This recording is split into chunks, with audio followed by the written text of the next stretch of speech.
네, 온라인 오프라인으로 하나님 앞에 피언약 들고 예배하러 오신 우리 모든 성도님들 예수님 이름으로 환영하고 축복합니다. 오늘 마태복음 17장 1절부터 13절까지 우리 같이 말씀을 합독해서 읽으시고 말씀 보도록 하겠습니다. 마태복음 17장 1절부터 13절까지 같이 소리내어서 합독하시겠습니다. 엿새 후에 예수께서 베드로와 야고보와 그 형제 요한을 데리시고 따로 높은 산에 올라가셨더니 그들 앞에서 변형되사 그 얼굴이 해같이 빛나며 옷이 빛과 같이 희어졌더라. 그때에 모세와 엘리야가 예수와 더불어 말하는 것이 그들에게 보이거늘 베드로가 예수께 여쭈어 이르되 주여 우리가 여기 있는 것이 좋사오니 만일 주께서 원하시면 내가 여기서 초막 셋을 짓되 하나는 주님을 위하여 하나는 모세를 위하여 하나는 엘리야를 위하여 하리이다. 말할 때 호련히 빛난 구름이 그들을 덮으며 구름 속에서 소리가 나서 이르시되 이는 내 사랑하는 아들이요 내 기뻐하는 자니 너희는 그의 말을 들으라 하시는지라.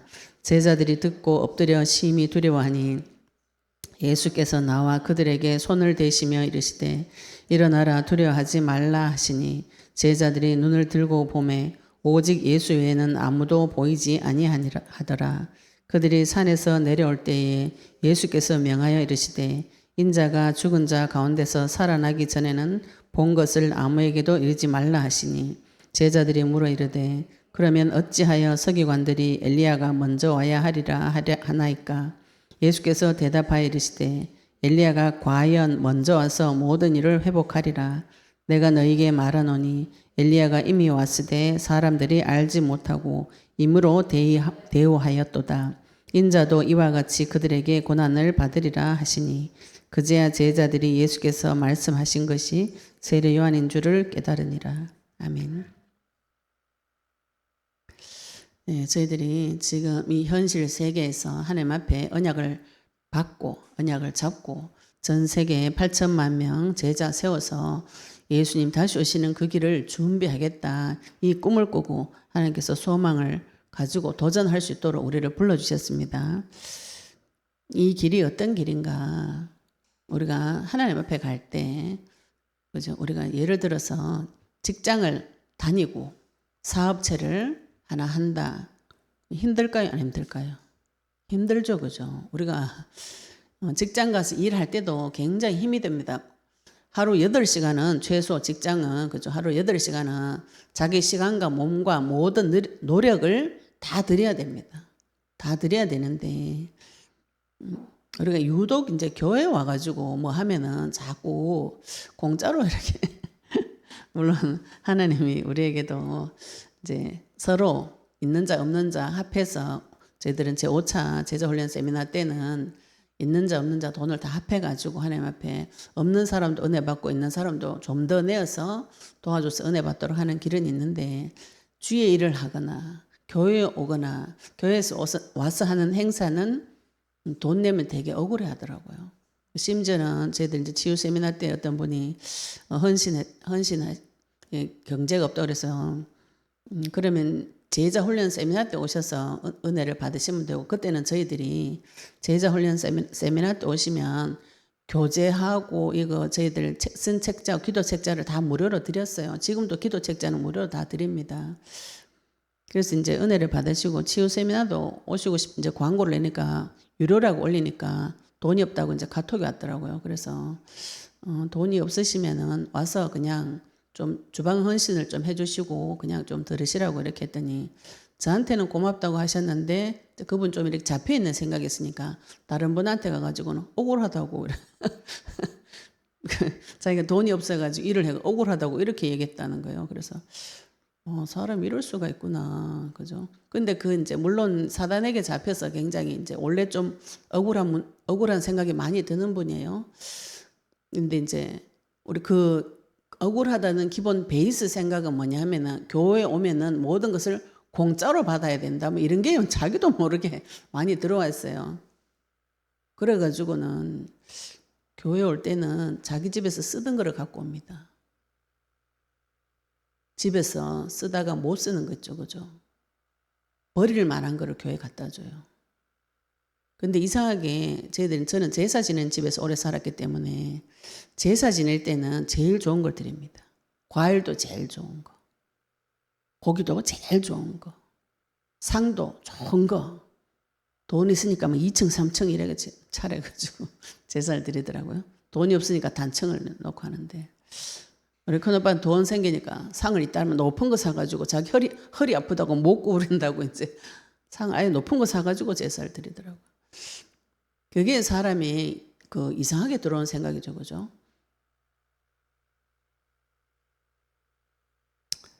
신앙생활 하면서 내가 주를 위해서 시간을 드리고 하나님을 만나기 위해서 시간을 드리고 이게 내 속에 굉장히 아까운 걸로 자꾸 생각이 들어요. 그래가지고 내 볼 일 다 보고 그 다음에 하나님 앞에 갈게요. 이런 이상한 생각들이 자꾸 들어옵니다. 즉 처음에 영적 싸움 하시면 이 순서 바꾸는 작업을 하나님 많이 시켜주세요. 내가 처음에 이제 하나님 만나고 교회에 처음 가고 나서는 저는 이제 돈을 많이 벌려고 작정을 하다가 그게 안 돼가지고 제 자아가 다 깨져버려가지고 이제 하나님을 만나게 된 경우라고 하나님 저한테 가르쳐 주셨어요. 그래서 교회를 가니까 우리 그때 강단에서 목사님이 이제 하나님께서 그렇게 하셨죠, 그죠? 제가 돈을 벌어야만 살 수 있다 이런 생각을 많이 가지고 있는데 영업일이니까 목사님이 그런 강단에서 그런 메시지를 하셨어요. 예를 들어서 영업하는 사람이 주일날 100만 원짜리 판매를 하겠다. 예배 있다. 뭘 선택할 것이냐. 이렇게 할 때 저는 그때 초신대 때는 제가 100만 원 팔러 가야지 이렇게 나 혼자 이렇게 생각했어요. 그럼 주일은 조금 그래 양심의 가책을 느껴서 그럼 수요예배 때, 금요예배 때 그때는 또 장사를 가도 되지 않겠나 이런 생각이 싹싹 들어오더라고요. 근데 하나님께서 이 강단을 통해 가지고 역대상 29장 11절 말씀 또 제 집 신방예배 때 주신 말씀이 해요. 모든 부와 기가 주님 손에서 나왔다. 이 말씀을 주시더라고요. 그러면 부하게 되고 강하게 되고 귀하게 되고 약하게 되는 것이 다 하나님 손에 나와 있으면 내가 누가 배가 잘 보여야 되겠는가? 하나님 배가 잘 보여야 되겠네. 이런 기본적인 생각이 하나님께서 이렇게 좀 바꿔주셨어요. 그래서 그때부터 내 인생을 모든 것을 예배 중심으로 드려야 되겠다. 수요 예배, 금요 예배, 주일 예배. 그때 이제 제가 처음 다닐 때 주일 예배가 저녁에 있었어요. 그러면은 저녁에 밤 늦게까지 교회 가가지고 예배 드리고 또 새벽 예배, 특별 새벽 기도 하면 가고. 근데 그때 하나님께서 굉장히 마음에 기쁨을 계속 주시는 거예요. 그 예배 갈 때마다 굉장히 기쁨을 주시고 강단을 통해서 계속 하나님께서 저에게 말씀을 많이 공급해 주셨어요. 그래서 가면 갈수록 점점 예배가 좋아지고 하나님이 좋아지고 성경 보는 눈이 열리고 이렇게 되어졌어요. 그러다가 이제 그 단계를 좀 지나면 이제 훈련 받죠. 훈련 받아가지고 하나님이 영혼 구원하는 것이 하나님 소원이고 예수님 재림을 준비하는 것이 성도의 사명이면은 여기 복음을 전해야 되겠다 싶어가지고 또 막 훈련을 받으러 따라다니기 시작했어요. 그러니까 이거는 아기들 데리고 교육을 받으려고 다니면 힘들죠. 아기가 없는 상태에서 지금 우리 애들이 어릴 때 제가 교육을 훈련을 받으러 다녔기 때문에 그때는 좀 힘들었어요. 또 심지어는 우리 담임 목사님은 그런 데 관심이 없어요. 전도 선교는 별로 관심이 없어요. 그럼 저 혼자 다녀야 되잖아요. 애를 데리고 막 데리고 가는데 그때 경주에서 대구까지 차를 몰고 퇴근해가지고 간 적도 있고 토요일 날 갈 때는 목사님이 안 가시니까 제 차를 몰고 애들 태워가지고 갑니다. 가면 애들한테는 막 과자를 사 먹여요. 가는 동안 과자를 사 먹이고 유혹하려고.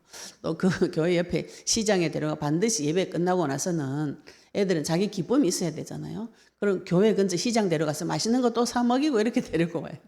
그거를 몇 달 하다가 보니까 제가 좀 지치더라고요. 지쳐가지고 이제 왜냐하면 이렇게 같이 가고 뭐 교회에서 같이 가고 이러면 힘이 좀 나갈 건데 저 혼자 다녔기 때문에 우리 교회에서 가는 사람이 없었어요. 그래 가면서 하나님 앞에 애들 데리고 가니까 조금 가다 보니까 지쳐가지고 하나님 내가 별난 거예요? 내만 별난 거예요? 왜 내만 이걸 은혜를 이렇게 사랑해가지고 막 쫓아다니고 왜 내만 이렇게 가고 나 힘들어요 이렇게 왜 내만 힘들어? 지금 영적 싸움 하시는 분들이 이런 고백 많이 하시거든요. 왜 내만 힘들어? 왜 나만 이렇게 할까? 막 이런 생각이 들 때 저도 하나님 앞에 가서 물어봤어요. 왜 나만 이렇게 힘들어요? 나는 왜 하나님 은혜를 찾으러 이렇게 막 돌아다녀요? 막 이렇게 질문할 때 그때 생각 주신 말씀이 이 말씀이에요. 마태복음 17장 이 말씀을 성경 읽는데 뭐가 눈에 보이냐면은 엿새 후에 예수께서 베드로와 야고보와 그 형제 요한을 데리시고 요 베드로, 야고보, 형제 요한은 예수님이 그냥 가장 최측근이라고 보시면 돼요. 중요한 사건 때마다 요 세 사람이 많이 있었어요. 데리시고 따로 높은 산에 올라가셨더니 이 말씀 보는데 따로가 이게 눈에 확 들어온 거야. 하나님께서 중요하게 생각한 이 제자는 하나님께서 따로 데리고 가시는 것이죠. 지금 우리가 이 앞에서도 많은 사역을 할 때 예수님께서 무리 앞에서 또 서기관들 앞에서 바리새인 앞에서 율법학자 앞에서 무리들 앞에서 말씀을 다 하시고 그날 저녁 때는 제자들에게 따로 이 비유를 진리를 다 풀어서 가르쳐 주셨어요. 그 중에서도 또 이 제자를 따로 데리고 어디로 가시면 높은 산에 올라가셨더랬죠. 그죠? 예수님께서 그냥 평지 이런데 사람들 많은데 말고 제자들 3명을 따로 불러가지고 높은 산에 올라가는데 저는 등산 제일 싫어합니다. 숨이 차가지고 숨이 차죠. 숨 차면은 제가 이것도 하나님한테 많이 물어봤어요. 우리 남편이 이제 심폐력이 좋기 때문에 등산을 굉장히 하면 잘하고 빨리 걸어가요. 산을 가는데 숨도 안 차다 그러고 저는 평지를 걸어가도 숨이 차거든요. 그래서 맨날 다니면 누굴 붙잡고 다녀요. 남편도 붙잡고 다니고 우리 오빠도 붙잡고 다니고 옆에 사람이 있으면 그걸 붙잡고 가야 되면 숨이 차가지고. 근데 제가 이제 나중에 영적 싸움 하면서 제가 이제 이게 숨이 이렇게 가빠질 때, 숨 찰 때 이 증세가 제가 엄마 아버지 어릴 때 싸울 때 그 공포심 있죠, 그죠? 그 증세라는 거 하나님이 알게 하시면서 제가 왜 등산을 그렇게 싫어했는지 그걸 알게 하시더라고요. 그 숨가쁘고 힘든 그것이 저는 제 상처하고 연결이 되면서 높은 산에 가기 싫어요. 등산 제일 싫어요. 그런데 말씀 보니까 하나님 예수님께서 이 제자들을 높은 산에 데리고 올라가셨어요. 힘들죠. 보통 사람도 등산을 하면 힘듭니다. 더군다나 그냥 평지산도 아니고 높은 산에 데리고 올라가면은 힘이 드나요, 안 드나요? 얼굴에 땀도 나고 숨도 차고 다리도 아프고 또 운동 안 하던 사람이 올라가면은 더 힘들죠, 그죠? 우리가 하나님을 만나면 아주 평안하게 장미꽃길을 가면서 아무 문제 없이 부자 되고 막 그죠? 세상에서 성공하고 막 이런 꿈을 꾸시면은 이런 높은 산에 문제가 올 때는 마음이 힘이 들어져요. 내 계획대로 안 되네 이래 되면 또 하나님이 안 믿어지면서 나한테 왜 이러십니까? 이런 생각이 막 올라옵니다. 그런데 이 제자들은 하나님께서 가장 사랑하시는 제자, 요한은 하나님 가장 사랑하시는 제자를 그랬어요. 이 제자들을 따로 불러가지고 예수님께서 특별히 데리고 올라가셨어요. 따로. 우리가 지금 이제 계속 많은 분들을 만나요. 이렇게 많은 분들이 왔다가 가고 어제도 토요 세미나 때도 이제 1차에서부터 따라오셨던 분들 중에 한 분 우리 또 조장님이 그러시더라고요. 너무 안타깝다. 1차 때 그렇게 많이 왔던 사람이 왜 가? 막 이렇게 왜 가는 거야? 왜 사라지는 거야? 자기는 이게 너무 좋은데 이게 자가 발전하는 이게 진짜 같아. 다 돌아다녀 봐. 이러면서 자기가 많이 다녀 보니까 여기가 진짜야. 다른 분들 훌륭한 분들 거기 가가지고 잠시 은혜 받으면 그때뿐이라고. 그런데 집에 돌아오면 내가 그게 내 스스로 안 되니까 참 힘들었다고 그런 얘기를 하시더라고요. 그래서 이제 많은 분들이 가는 거를 답답해, 이제 속이 상해 하시는데 하나님께서 따로 자꾸 부릅니다. 우리가 사람이 많아지면 예, 그 속에 뭐 안 좋은 소리 하는 분도 계시고 또 복음이 계시 안 됐는데 오시면 그런 얘기를 하게 돼. 억울하다 막 이렇게 막 이런 이상한 소리를 하게 돼 있어요. 그래서 하나님께서 이거를 자꾸 따로 뺍니다. 그래서 이 중에서 따로 제자를 또 3명 데리고 가는데 이 지금 본론으로 데리고 들어가시는 중이에요. 하나님께서 나를 데리고 높은 산에 올라갈 때 주님 만나러 가는 그 길이 힘들고 어려워도 따라오셔야 됩니다. 그렇잖아요. 그죠? 돈 벌러 가도 8시간 내 인생을 전체를 들여요. 그렇잖아요. 하루 종일 아침 눈 뜨면 저녁까지 열심히 일해야 됩니다. 직장 생활은 그래도 덜하죠. 장사 한번 해보시면은요. 24시간 매달려야 됩니다. 그 장사하면. 사업하는 분들은 인생을 통째로 드려야 돼요. 근데 우리 생각에 내가 주를 위해서 내 인생 통째로 드리겠다. 이거 생각 잘 안 들어요. 내 볼 일 다 보고 내일 다 보고 하나님 일할게요. 이렇게 되거든요. 근데 그 순서를 바꾸는 것이 지금 우리가 하는 영적인 싸움입니다. 내가 하나님 은혜가 선포되어지고 하나님 말씀이 떨어지는 그 자리에 하나님이 계신 그 자리에 먼저 가겠다. 하나님하고 내하고 만나는 기도, 내 개인 기도 시간에 먼저 하나님 앞에 가겠다. 예배 드리는 이 자리에 내가 먼저 가겠다. 영혼 구원의 역사가 일어나는 그 자리에 먼저 가겠다. 요게 높은 산입니다. 힘들어요, 이거는. 세상적인 기준과 관점을 가지고 모시면 이 길이 상당히 어려운 길입니다. 지금 돈 벌러 가야 되는데 영혼 구원 하러 가야 되는데 내 거 손해보고 이 사람한테 가가지고 육으로 도와줘야 된다. 이게 말씀이 없거나 하나님 사명이 없으면 소명이 없으면 이게 잘 안 되어져요. 고생하는 길처럼 보여요. 실제로도 이 높은 산 같은 마음의 어려움이 계속 옵니다. 이거는 계속 응답을 받으면서 나가야 되는 것이죠. 따로 그래서 높은 산에 올라가셨더니 높은 산에 데리고 가셨어요. 여기서 예수님께서 지금 사역 마지막 부분이 다 됐습니다. 예수님께서 제일 처음에 오셨을 때도 세례 요한에게 세례 받고 나니까 하늘에서 음성이 들렸어요. 하늘에서. 주변에 있는 모든 사람들이 다 듣도록 이 자는 하나님의 아들이다. 이렇게 하늘에서 목소리가 다 있었어요. 성령이 비둘기같이 내려오는 것도 보여주고 이 사람은 하나님의 아들이다. 또 세례 요한도 보라 저 사람 세상 죄를 지고 간 하나님 어린 양이로다. 예수님 세례할 때 성부 성자 성령 역사가 동시에 일어났습니다. 지금 예수님 지금 조금 있으면은 십자가에 이제 순환 받으러 가시는데 가장 중요한 제자들을 데리고 가서 지금 뭔가 보여주시고 지금 뭔가 가르쳐 주셔야 되는 때인 것이죠. 데리고 올라가셨는데 가시면서 그들 앞에서 변형되사 그 얼굴이 해같이 빛나며 옷이 빛과같이 이어졌더라.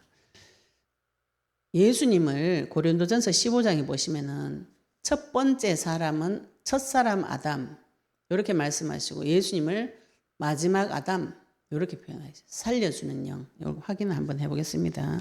고린도전서 15장 말씀을 한번 15장 45절 말씀을 통해서 찾아보도록 하겠습니다. 고린도전서 15장 45절 고린도전서 15장 45절 보도록 하겠습니다. 기록된 바 첫사람 아담은 생명이 되었다 함과 같이 마지막 아담은 살려주는 영이 되었나니. 여기 개역전에는 두 번째 사람으로 나왔어요. 킹제임스 버전에도 마지막 아담 이렇게 표현되어져 있는데 예수님을 아담이라고 표현했죠. 그죠? 첫 번째 사람도 아담이라고 하나님께서 부르셨어요. 그러면은 우리가 이 예수님과 연합하여진 자가 되어지면은 첫 번째 사람하고 두 번째 아담, 마지막 아담 되는 예수님하고 인간하고 하나님께서 동일하게 취급을 하신다는 것이죠. 동일한 언어로 불러주신 것이죠. 지금 우리가 아담의 후손이면은 이 몸도 우리도 아담과 같은 형상인 것이죠. 그죠? 아담과 같은 하나님의 형상이 아담입니다. 우리가 지금 그 살려주는 영 대신 마지막 아담 대신 예수님과 연합한 자가 되어진 것이죠. 그런데 이 예수님이 지금은 우리 눈에 보이도록 나타나는 똑같은 사람인데 변화산에서는 잠깐 변화되어서 그 본체를 보여주시는 것이죠. 본체를 보여주시는데 그 본체가 어떠냐 하면은 그 얼굴이 해같이 빛나고 옷이 빛과 같이 헤어졌더라. 빛으로 가득 채워진 모습을 예수님께서 제자들에게 보여주셨어요. 왜 보여주셨을까요? 장차 예수님이 장차 원래 그 본체 형상 그리고 부활하신 후 하늘에 승천하시면 장차 되어질 몸 원래 가지고 있었던 그 몸 그런데 요한복음 1장에 보시면은 사람들 속에 원래 빛이 있었다 그랬어요. 그리고 그 빛이 생명이다 이렇게 말씀하시면서 참 빛이 오셨는데 세상 사람들이 그 빛을 알아보지 못한다는 거죠. 흑암 중에서. 그러면 사람 속에는 원래 그 빛이 있었다는 거죠. 모세도 시내산에서 하나님을 만나고 나서 출애굽기 31장 18절에 하나님 만나고 나니까 몸이 빛으로 가득 차고 얼굴이 빛이 나가지고 사람들이 무서워가지고 그 수건을 덮으라 그랬어요. 너무 빛이 나가지고. 원래 사람이 빛이 가득 채워져서 상대방의 허물이 보이지 않았습니다. 육신적인 허물이. 그런데 예수님 창세기 3장에 나타난 뱀으로 인해서 선악과를 따먹고 죽고 나니까 육신이 보인 것이에요. 빛이 사라지고 나니까 육신이 보인 것이죠. 그러니까 내 눈에 내 거는 안 보이고 남의 육신의 허물이 계속 보이니까 옷을 만들어 해 입고 그 허물을 감추고 수치를 감추고 이런 인본주의를 써가지고 계속 행동하고 사는데 하나님 만나고 나니까 왜 그런 두려움과 수치가 들어왔는지 하나님께서 가르쳐 주신 것이죠. 내가 네게 먹지 말라 명한 그 나무 열매를 먹었느냐. 하나님을 만나야만 그 문제는 해결이 되어집니다. 그러면 우리가 하나님께서 만드신 원래 인간의 형상의 모양을 예수님께서 이 세 제자에게 보여주신 것이죠. 예수님 죽으시고 부활하셔서 이 형체로 이 몸으로 바뀌어서 하늘로 올라가셔서 빛나는 그 자리에 가 계시는 것이고요. 또 사람도 나중에 그 의로운 사람 있죠, 그죠? 복음 전해가지고 생명을 많이 구원한 사람은 하늘이 별같이 빛나게 해주겠다. 이런 말씀이 있습니다. 또 구원받은 자, 또 하나님 앞에 전도하는 영혼을 하나님께서 빛나게 해주겠다. 해같이 빛난다. 마태복음 13장 43절에 또 보시면 이 영혼을 구원한 자, 마태복음 가까우니까 또 한번 찾아볼게요. 13장 43절에 보시면 13장 43절에 그때의 의인들은 자기 아버지 나라에서 해와 같이 빛나리라. 우리가 의인이 되어졌어요. 아버지의 나라에 가면 해와 같이 빛나리라. 요거를 지금 예수님께서 미리 제자들에게 미리 보여준 겁니다. 해와 같이 빛나는 그 하나님의 본체의 형상, 우리가 그 하나님 본체의 형상과 같이 연합한 자가 되어지면 첫째 사람도 아담도 이 형상이었다고 보셔야 되고 마지막 아담 되시는 예수님도 이 형상이고 그럼 우리도 나중에 부활하면은 우리 아버지 나라에서 해와 같이 빛나는 존재로 살게 되는 것이죠. 원래 인간의 형상을 하나님께서 잠시 보여주신 것이죠. 그러면서 3절에 보시면 그때 모세와 엘리야가 예수와 더불어 말하는 것이 그들에게 보이거늘 모세, 엘리야, 예수 이 세 분이 모여서 이야기하는 것을 보여주셨다 그랬어요. 여기 지금 동일 본문에 보시면은 누가복음 9장에 마가복음 9장 31절 이 부분 한번 찾아보겠습니다. 무슨 얘기를 하셨는지 마가복음 같은 내용입니다. 마가복음 9장 31절에 요 동일한 장면을 기록해 놨습니다. 마가가 보는 관점으로 좀 더 이야기하는 것이 무슨 얘기를 하시는지 그걸 기록해 놓으셨어요. 마가복음 9장 31절에 이는 제자들을 가르치시며 마가복음 9장 31절 별세하신 거 마가복음 9장 31 제가 말을 잘못 찾았나요? 다음에 다시 찾아보겠습니다. 9장 31절 별세하신 것을 했는데 이 말이 잘못 나왔네요.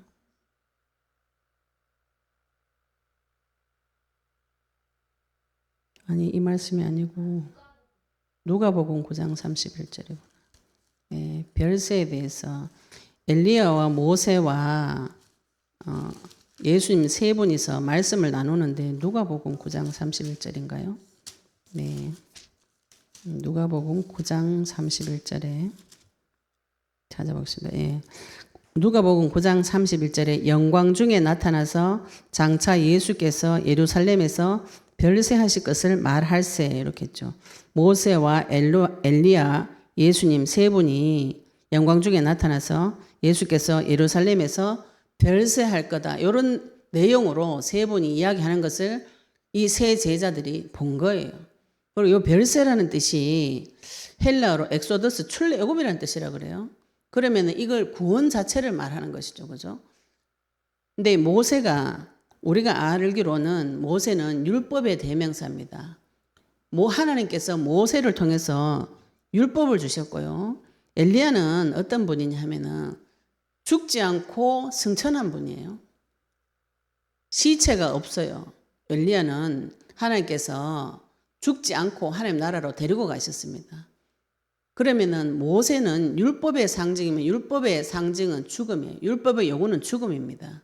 죽은 자와 엘리야는 몸을 가지고 죽지 않고 살아난 자, 산 자, 아직도 살아있는 자 이렇게 보시면 됩니다. 그래서 모세는 죽음이고 엘리야는 산 자, 죽음과 산 자가 지금 같이 만나서 죽음과 삶의 문제를 해결하신 예수님이 하신 일, 이 별세를 통해서 영원한 나라의 일을 완성시킨다는 사실을 지금 제자들에게 설명을 하고 있는 것입니다. 이게 좀 어려운 말인데 저도 뭐 이해가 잘 안 되지만 그렇습니다. 예수님께서 로마서 3장 21절 요 부분을 조금 어렵지만 말씀을 통해서 찾아보겠습니다. 로마서 3장 21절. 로마서 3장 21절에 모세가 율법을 의미하고 엘리야는 선지자의 대표입니다. 로마서 3장 21절에 이제는 율법 외에 하나님이 한 의가 나타났으니 율법과 선지자들에게 증거를 받은 것이라 이렇게 적어죠. 하나님께서 모세 율법을 통해서 선지자의 말씀을 통해서 예수님에 대해서 계속 증거한 것이 하나님의 의 대신 그리스도인 겁니다. 요 사실을 지금 변화산에서 예수님께서 제자들에게 나타내 주신 거죠. 지금 그 사실을 설명하고 있는 것이죠. 분명히 율법의 요구는 죽음입니다. 근데 예수님께서 이 죽음을 주지 않고 살리는 길로 데리고 가겠다고 약속하신 것이 지금 우리가 받은 복음이에요. 그 사실을 지금 세 분이 만나가지고 예수님이 죽으심으로 인해서 그 사실을 완성시키겠다. 그게 증거다. 지금 이 얘기를 하고 있는데 모세가 제자들이 그걸 본 것이죠. 근데 마태복음에는 이 내용이 별로 안 들어가 있어요. 안 들어가 있고 누가복음 9장에 별세에 대해서 말씀하셨다. 고 증거하셨고 4절에 보시면 마태복음 17장 4절로 다시 돌아오겠습니다. 베드로가 예수께 여쭈어 이르되 주여 우리가 여기 있는 것이 좋사오니 만일 주께서 원하시면 내가 여기서 초막 셋을 짓되 하나는 주님을 위해 하나는 모세를 위해 하나는 엘리야를 위하여 하리이다. 이제 모세가 베드로가 율법의 대표되는 모세도 만나고 선지자의 대표된 엘리야도 만나고 이 사실을 이루시는 예수님도 만나고 완전한 응답을 받았어요. 너무 좋죠. 우리가 예수 그리스도 이름 불렀을 때 응답이 오면 굉장히 좋습니다. 너무 좋아가지고 뭐 하고 싶냐면 거기 살고 싶어요. 예, 하늘에 올라가서 안 내려오고 싶다. 그래서 많은 사역자들이 이런 오류에 많이 빠져요. 내가 응답만 계속 받고 내만 꼴딱하고 다들 먹튀를 합니다. 거기가 좋아 이렇게 하면서 금요일날 제 사역하는 한 분이 그러시더라고. 남편하고 너무 갈등이 와가지고 저를 만나서 이혼 위기에서 완전히 좋아져 버렸어요. 그는 180도 좋아져 버렸어요. 남편은 이상한 짓 하는 것이 지금 찾아볼 수 없는데 그분이 지금 남편한테 계속 말씀 사역을 하고 계시더라고요. 그래가지고 그분이 그래요. 남편이 자기 이제 직장 승진하는 문제 가지고 기도를 하는데 부인이 그렇게 가르쳐요. 만약에 기도해서 승진 응답이 됐다면 당신이 언약기도 한번 해라 이렇게. 언약기도 어려워서 하기 싫다는 거. 승진하면은 해라 이렇게 하면서 그분이 그래요. 먹튀하지 마 이렇게. 하나님께서 승진 시켜주는 건 확실한데 승진 됐을 때 먹튀하지 마 이렇게 했는데 진짜 승진이 됐어요. 그래서 그분이 아침에 한 장짜리 언약기도 있죠. 그 식탁에 딱 올려놓고 막 출근 준비를 하더래요. 그래서 이거 왜 올려놨냐 그러니까 가기 전에 읽고 간다고. 먹튀 안 하서. 우리가 응답을 받고 많은 분들이 먹튀합니다. 그래가지고 높은 하늘 올라가가지고 이 정도면 됐다 막 이런 생각이 오면서 더 이상 영적 싸움 안 하고 싶어요. 그런 생각이 들어옵니다. 근데 예수님께서 이 사람들 다시 데리고 내려옵니다. 데리고 내려옵니다. 올라만 가지 말고 내려올 때도 있어야 되죠. 그죠? 땅에 내려오셔야 됩니다. 내려와가지고 내가 본 걸 이거를 다 증언해줘야 여기 있는 사람도 믿고 살아나죠. 그런데 말할 때에 이 모세가 말할 때에 호련히 빛난 구름이 그들을 덮으며 구름 속에서 소리가 나서 이르시되 이는 내 사랑하는 아들이요 내 기뻐하는 자니 너희는 그의 말을 들으라 하시는지라. 요게 처음에 예수님 세례 줄 때 하나님께서 증거하신 그 장면하고 지금 마지막 예수님 십자가 달리기 전에 또 하나님께서 직접 자기 아들을 증거하는 장면이에요. 요게 더 구체적이죠. 그죠? 내 말을 너희는 그의 말을 들으라. 여기 신명기서 18장 15절에 이스라엘에게 모세를 통해서 하신 말씀이에요. 모세를 통해서 너희 형제 중에 나와 같은 선지자 하나를 세울 터인데 너희는 그의 말을 들으라. 지금 그 말씀을 하나님께서 직접 하시는 것이죠.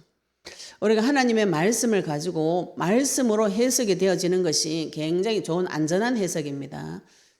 그 선지자가 예수님이라는 것을 하나님께서 직접 제자들에게 들려주신 것이죠.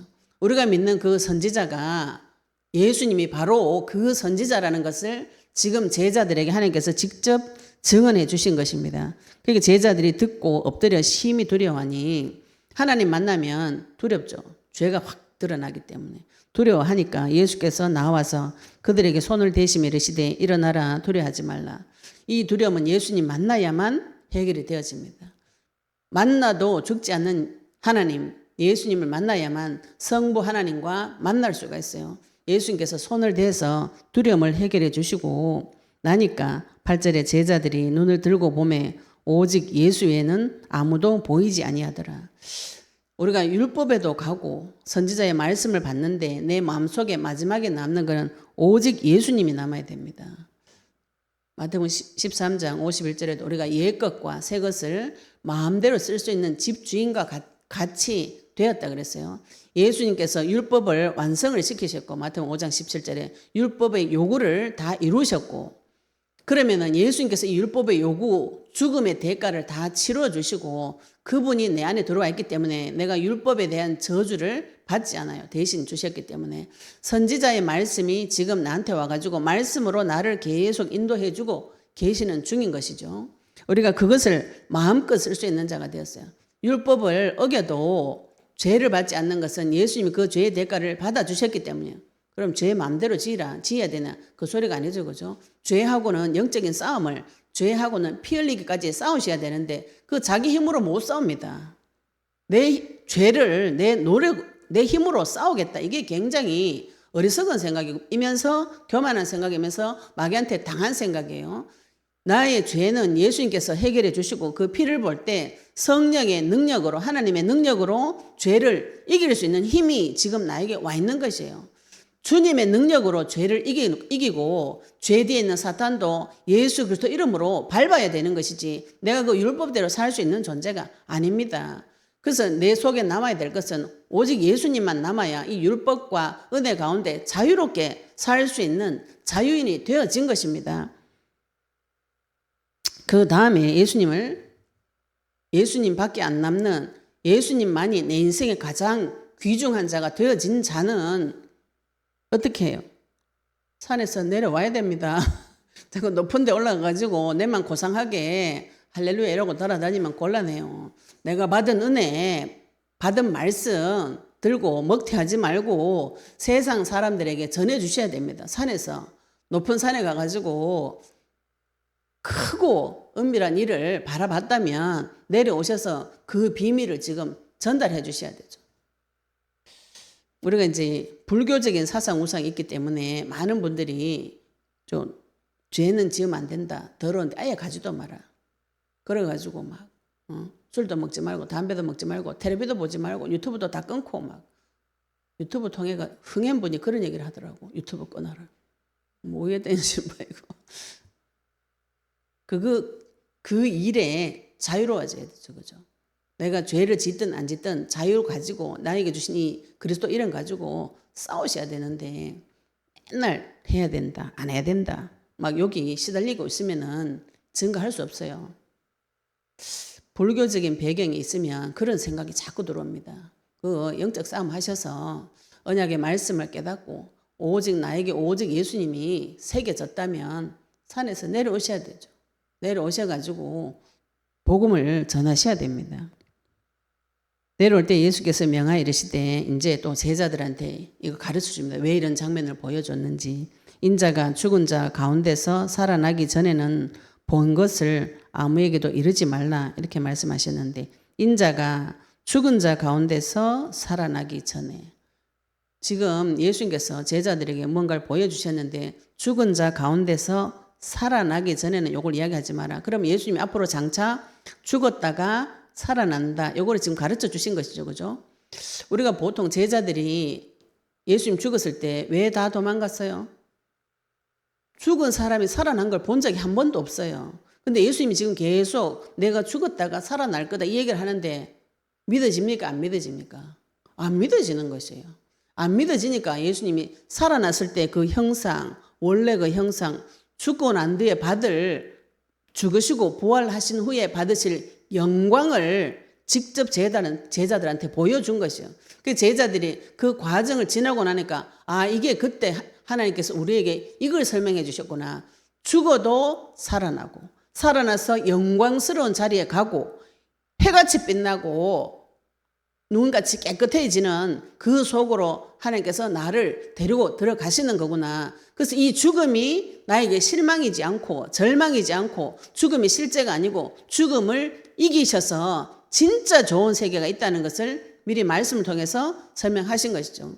근데 제자들이 못 알아먹죠. 그죠? 그래서 10절에 보시면 제자들이 물어 이르시되 그러면 어찌하여 서기관들이 엘리야가 먼저 와야 하리까?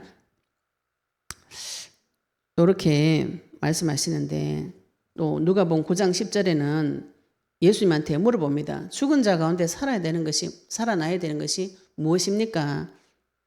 이것도 다시 누가복음 9장으로 돌아가서 한번 보도록 하겠습니다. 제자들이 지금 예수님께서 설명해 주신 것을 잘 못 알아먹어서 누가복음 9장 아까 봤던 자리로 다시 돌아가겠습니다. 누가복음 9장 10절 누가복음 9장 10절 아니나? 왜 이래? 9장 9절 마가복음인가? 이거는 또 네, 죄송합니다. 오늘 정신이 없네요. 마가복음 9장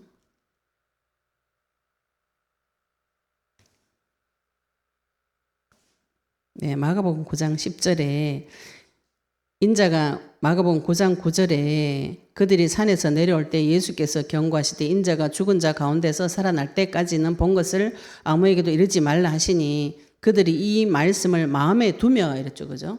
제자들이 지금 예수님 말씀을 듣기는 들었는데 마음속에 뒀는데 서로 문의하되 죽은 자 가운데서 살아나는 것이 무엇일까? 이렇게 지금 이해가 안 된 거죠. 그죠? 듣기는 들어가지고 너무 충격적인 사건이죠. 하나님 영광의 실체, 하나님의 본체를, 빛나는 하나님의 영광의 본체를 눈으로 확인을 했어요. 그런데 지금 이제 제자들은 이게 무슨 뜻인지 이해가 안 되는 것이죠.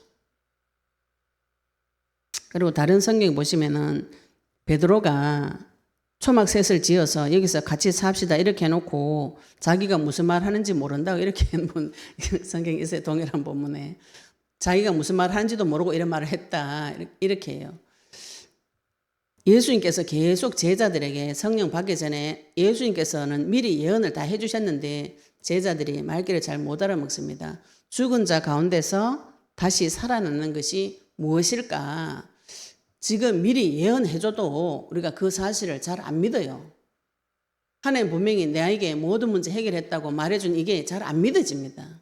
근데 시간이 지나보면 그게 맞구나 이렇게 확인이 되어지죠. 예수님이 제자들에게도 지금 그 사실을 고난 받기 전에 그 영광과 죽었다가 부활할 것에 대해 예언의 말씀을 같이 다 주어서 제자들이 지금 장차 닥쳐올 문제를 어떻게 이기고 나가야 될지를 계속 말씀을 주고 계시는 것이에요. 제자들이 점점 나중에 시간이 지나서 이 말씀이 다 맞았구나. 그래서 기록해 놓은 것이 복음서이죠. 그죠?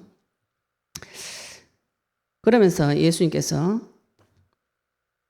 이 사실을 다른 사람에게 산에서 내려오는데 이 사실 인자가 죽은 자 가운데 살아나기 전에는 본 것을 아무에게도 이르지 말라. 이렇게 말씀하셨어요. 하나님 영광을 다 보여줬어요. 그런데 이 사실이 다 성취가 되기 전에는 아무에게도 이르지 말라. 말도 하지도 말라. 이렇게 하셨는데 이거는 여러 가지 의미가 있습니다. 이 앞에도 예수님께서 자기 자신이 그리스도이신 것을 드러내고 그 얘기 하지 말라는 얘기를 많이 하세요. 그 일이 성취되기 전에, 십자가 지기 전에, 영광 받기 전에는 이 말해도 사람들이 안 믿을 뿐더러 제자도 봐도 안 믿어지잖아요. 안 믿어지고 우리가 지금 동일합니다. 영적 전쟁을 하시면 내가 장차 이 문제를 하나님께서 통과시켜 주실 것이다. 이렇게 말하면 잘 안 믿어요. 안 믿고 말귀를 못 알아먹고 자꾸 자기가 잡힌 말을 계속 합니다. 요거는 시간이 지나셔야 돼요.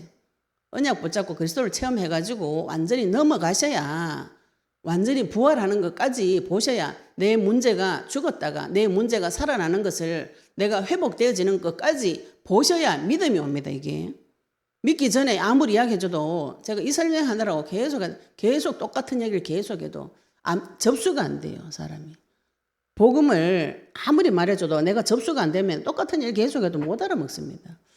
그런 의미이기도 하고 요 당시에는 베드로의 제자들의 메시아 관이나 이런 것이 아직도 성령을 못 받은 상태이기 때문에 그냥 육신적인 메시아 관, 이스라엘 나라를 부강하게 해주겠다는 그 메시아 관역이 있기 때문에 지금 예수님의 이 엄청난 능력을 이야기하면은 이스라엘 사람들이 뭐예요? 와가지고 이스라엘 왕대 달라고 육신적으로 또 붙잡고 매달리기 때문에 또 말하지 마라. 이렇게 하시기도 하셨습니다. 근데 그 다음에는 제자들이 물어 이르되 그러면 어찌하여 서기관들이 엘리야가 먼저 와야 하리라 하나이까. 지금 엘리야를 봤잖아요. 그죠? 그럼 말라기서에 엘리야가 와서 마지막 때에 이 복음을 증언할 것이라고 기록이 되어져 있습니다. 이 당시 유대 사람들은 다 알아요. 그래서 엘리야에 대해서 물어보니까 예수님께서 11절에 보시면 엘리야가 과연 먼저 와서 모든 일을 회복하리라.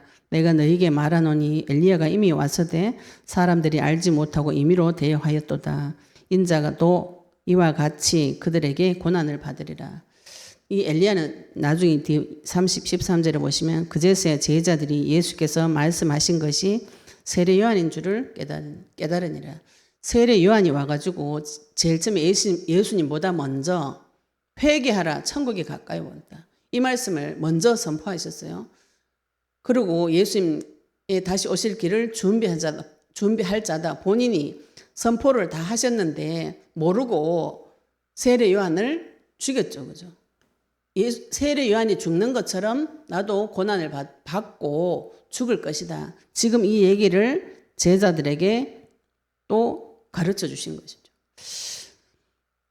자, 말씀을 다시 정리하도록 하겠습니다. 하나님께서 나를 따로 부르셨어요. 지금 수없이 많은 사람들이 그냥 교회를 다닙니다. 종교 생활을 하러 다녀요.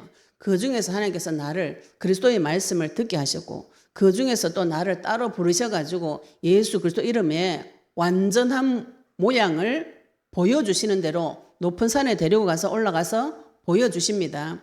이 올라가는 길이 내한테 볼 때 어렵고 높은 산 같지만 올라가시면 완전한 모습이 있어요. 처음 인간의 창조 원형과 하나님의 본체의 모습을 눈으로 확인하고 보실 수가 있고 율법과 선지자의 완전한 모습, 율법과 예언의 말씀이 성취되어지는 예수님의 사역을 하나님께서 나에게 다 계시해 주실 때에 우리가 율법에서도 자유롭고 말씀에도 자유로워서 이 땅의 자유인으로서 하나님의 계획 속으로 들어가는 자가 된 것입니다. 하나님께서는 선지자에게 자기 비밀을 감추지 않는다고 그러셨어요. 그 선지자들이 하나님의 말씀을 복음을 예수를 계시받은 자가 땅으로 세상으로 내려와서 이 복음의 말씀을 전해야 될 사명이 있는 자이기 때문에 예수님께서 데리고 가서 이 사실을 보여준 것입니다. 그리스도의 말씀을 체험시켜주는 이유는 이 그리스도를 증거하라고 하나님께서 세상을 이처럼 사랑하사 독생자를 주셨으니 이랬어요. 하나님은 세상을 사랑하십니다. 하나님은 나를 사랑하듯이 다른 영혼도 사랑하시는 것이죠. 그죠? 내가 크고 높은 일, 크고 은밀한 일을 보았다면 그 사실을 반드시 증거를 해 주셔야 되는 것이죠. 그 일을 먼저 한 자가 세례 요한이 와서 엘리야 일을 다 감당을 했고 지금 우리가 그와 같은 일을 해야 되는 것이죠. 하나님께서 나를 데리고 따로 데리고 높은 산에 올라가신 이유, 나에게 특별한 은혜, 그리스도의 은혜를 주신 그 사실을, 이유를 발견하시고 내가 이 땅에서 보통 사람들이 꿈꾸지 않는 전 세계의 많은 영혼들에게 이 복음을 전해서 예수님을 다시 오시는 그 길을 준비해야 되겠다.